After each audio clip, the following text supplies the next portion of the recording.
You're listening to Puma Podcast. Hi, I'm Ed.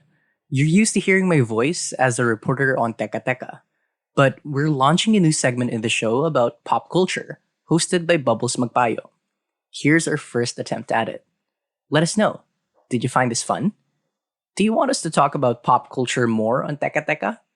Comment on Spotify or any of our socials. We want to know so we can make stuff for you. Here's the episode. Hi, everyone, and welcome to Thought Bubbles. I'm Bubbles Magpayo, and I'll be your host. And for today's episode, we are joined by Teka Teka news reporters Bella Perez-Rubio and Ed Faraon, and we are here to talk about Miss Taylor Swift. Hello, you guys. Hi. Thanks for having us. Hi. Oh, of course. So, can you give me a brief background on how you became a Swiftie? So, let's start with Bella. Sure. I first became a Taylor fan almost 10 years ago.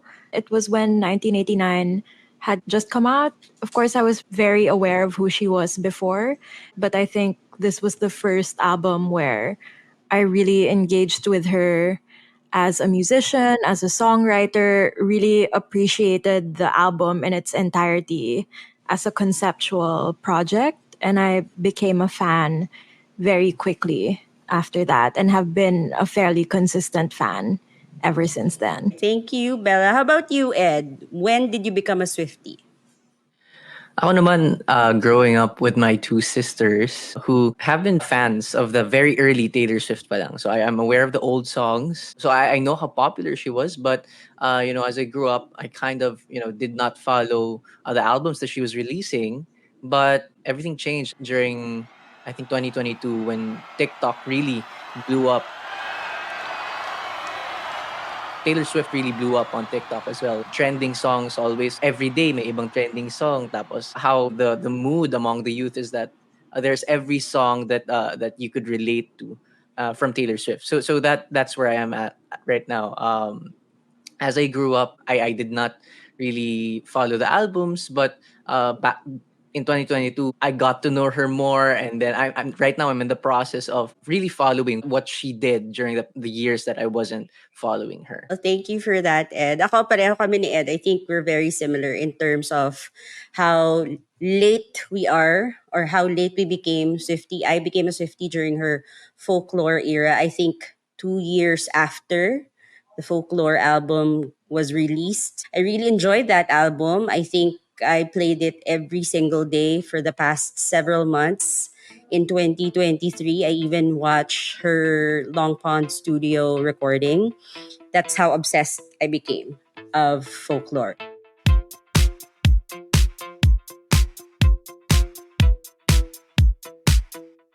So now let us dive into how impactful Taylor Swift has become over the years, especially now that she's doing the Eras Tour, and how this particular impact has, we've seen the emergence of professional impersonators like Taylor Shish, for example, here in the Philippines, and how they've been riding the Taylor Swift wave. What can you say about that? And how about, I think there are also multi-generational impact among family members and, people who have relatives who don't really talk to one another, but all of a sudden, because of this Taylor Swift renaissance, renaissance ba yun na matatawag? But with her, booming popularity, what can you say about the impact that it has in our pop culture?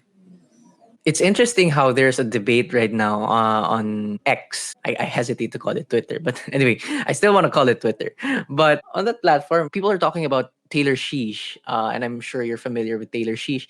Na in-impersonate na si Taylor Swift, going to various areas in the Philippines, a representation of Taylor Swift during listening tours. Halimbawa, kapag when Taylor herself releases albums, re-releases, she's there to lift the spirits up. Kasi I think also, medyo nagtampo yung mga Filipinos na hindi nakapunta si Taylor Swift dito sa Pilipinas for the Eras Tour. So I think, sa akin, Taylor Swift is doing a great job at parang keeping the spirits up for the Filipino Swifties. No?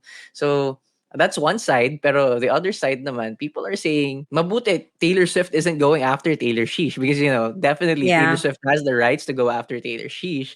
Pero, as a very popular figure right now in the music industry, it's good na at least hindi yun yung nangyayari. It's good that she just allows this Taylor Sheesh to lift the spirits up. But yun nga, I hope makapunta si Taylor Swift dito para naman really ma-heighten yung spirits ng Filipino Swifties. But as for the intergenerational, multigenerational impact, sa akin yun nga, as I mentioned, there's this feeling na you could relate to every song. Parang as you grow older, there are problems and then there are problems you encounter in life and then there's a Taylor Swift song that you could relate to.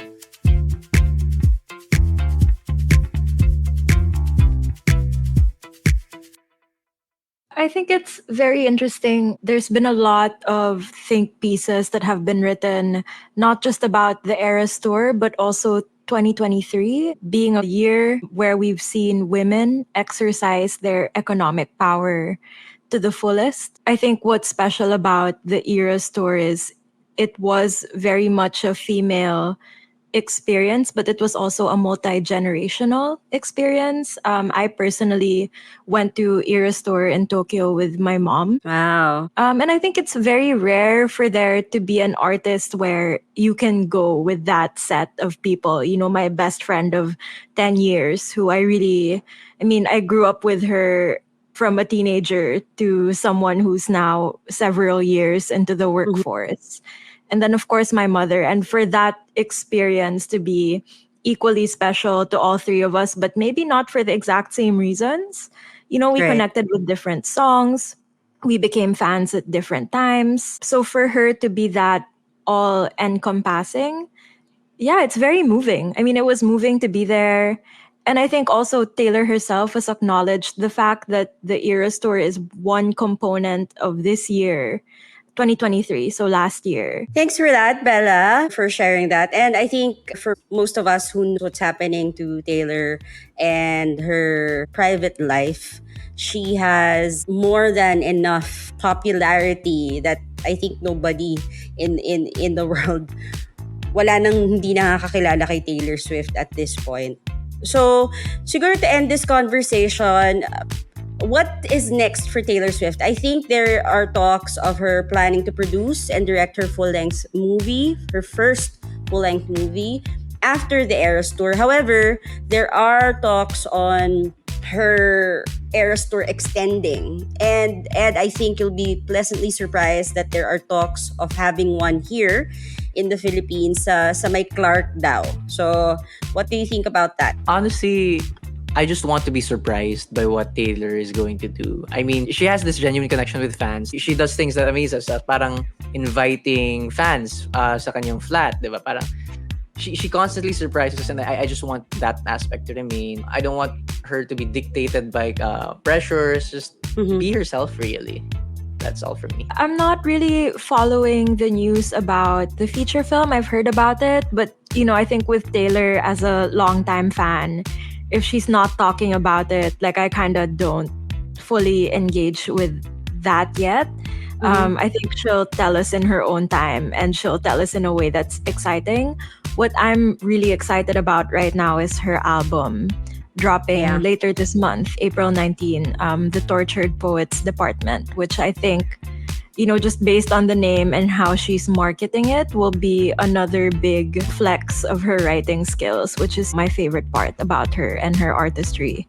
So I'm very, very excited about that. Well, thank you guys so much for being here and taking the time to talk to me about Taylor. And I hope to talk to both of you again soon. Sure. Thanks, Bubbles. Thanks, Bubbles.